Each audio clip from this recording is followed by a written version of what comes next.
So, yesterday, I had a really off day. I started crying when someone that I love, when my eyes were closed, I suddenly saw their face.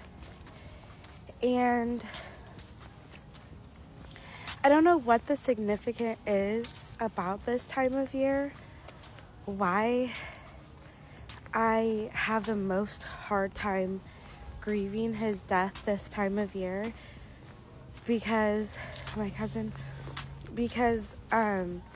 didn't pass away this time of year. So, but this time last year, the whole week before Thanksgiving, 4 out of 6 nights, I was just crying about him. And then the next day, I got the call that my friend had passed. But I finally, the person that I was hanging out with, usually I do not cry in front of people. But the thing is that allowing people to see and be a part of that side of you,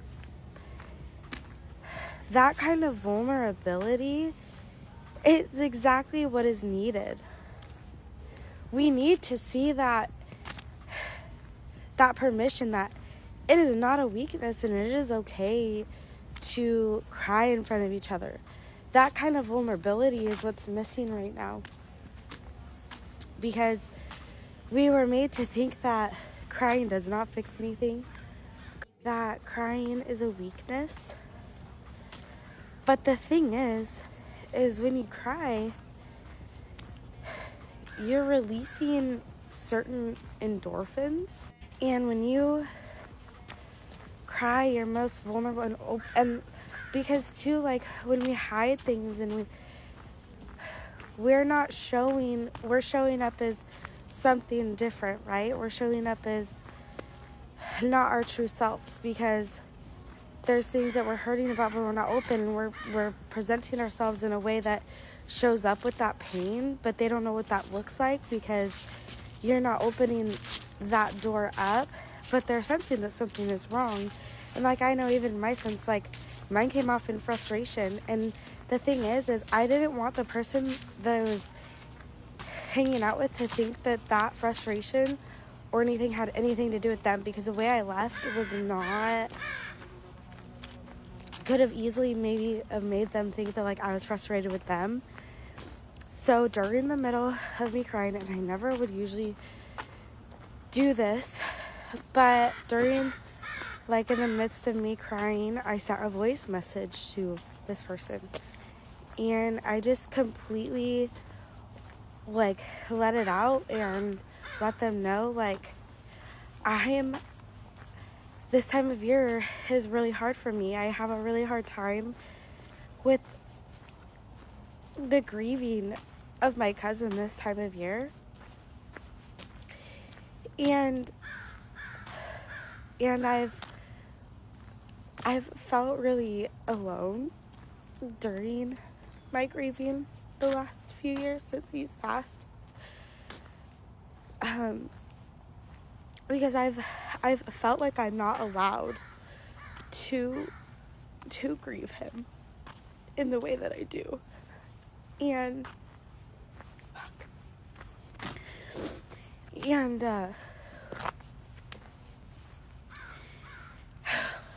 just bear with me.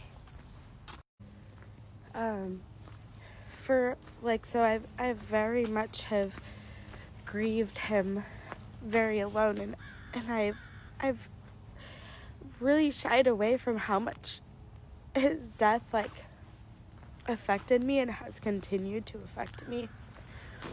So I lived with him for a good amount of my childhood, first on and off, and then more permanent through my teenage years for a few years. And he was the only one in the house that technically wasn't even blood to me, but he was the only one that I really, when I was there, he was the only one that I really felt loved me, genuine. Lee cared for me. Like, his love felt genuine. He felt like a protector. He really was my, like, the dad I needed, you know. And I know that it was really hard for him. He was put in a really tough spot because he had to be very, I think he felt like he had to be very careful, because the closer him and I got, I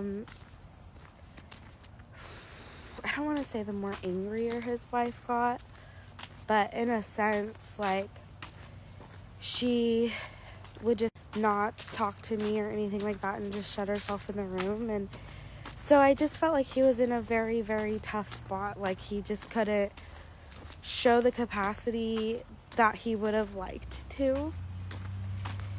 And also, like, it's been hard to show, because I just, well, also, like, with my dad, 3 days after his passing, like, my dad was like, "You're still sad about that?" And my healing and stuff has been hard because I thought I had more time. And, you know, when you have regrets and you have guilt and stuff, like, I don't remember if I ever told him I appreciated him. I don't remember if I ever told him that I loved him. And when he was sick, like, they told people, but I wasn't one of them. And I didn't get to say goodbye.